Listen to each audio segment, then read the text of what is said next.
Welcome back to the Matrix. Experimenting with a little bit of different audio sound here. I'm going to narrate this straight into microphone and digitize it.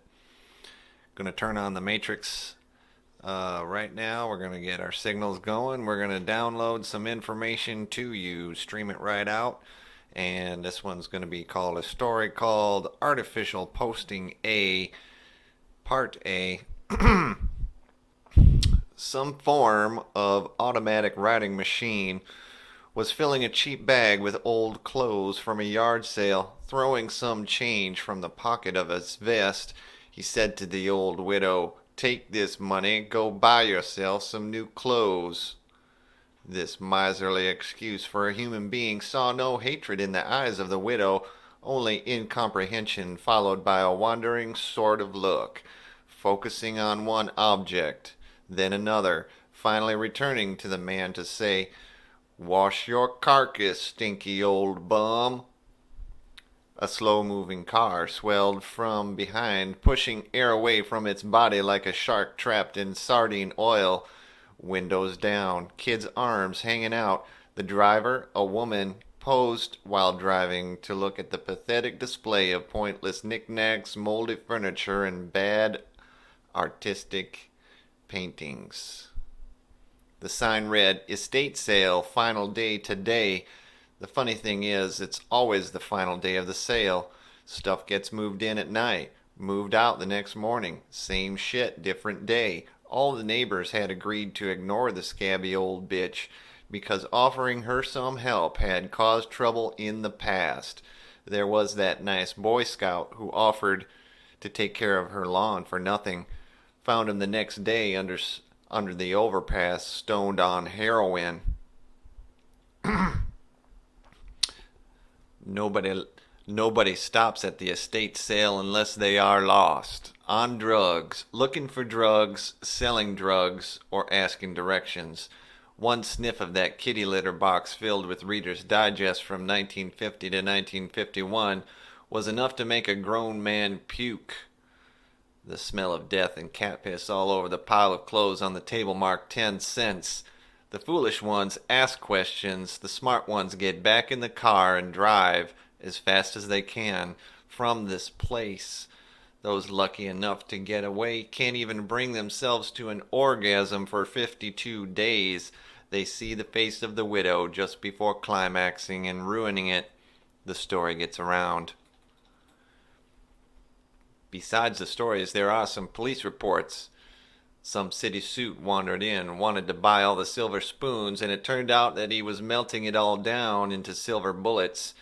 He came back and shot up the place. Did a drive-by on the bitch. Crashed his car into the telephone pole over there. Nobody had the internet for like a fucking week.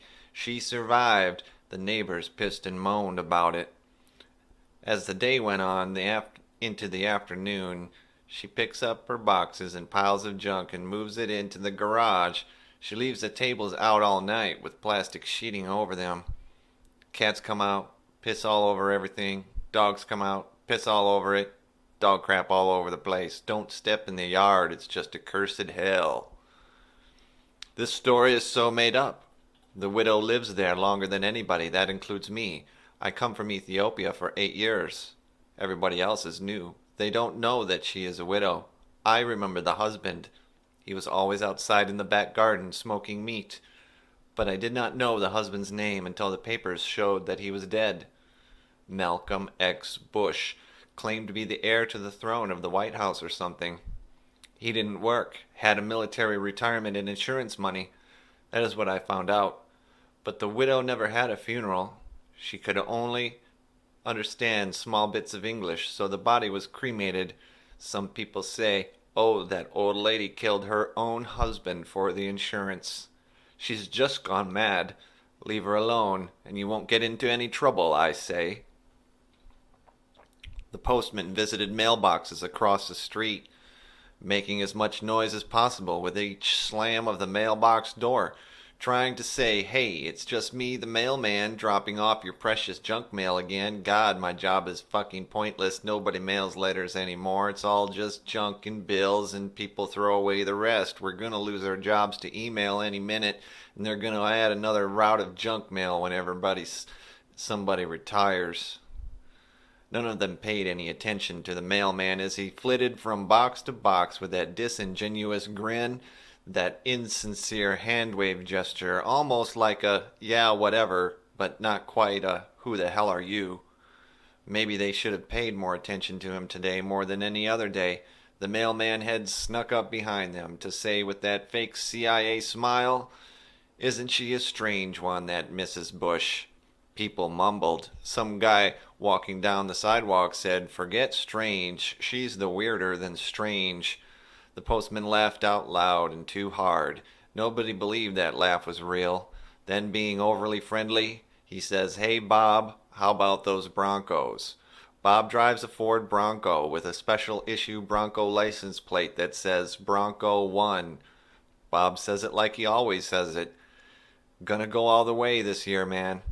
Bob was still disappointed because he couldn't get "eat acid" on his license plate. It was against the law. Well, that's what they told him.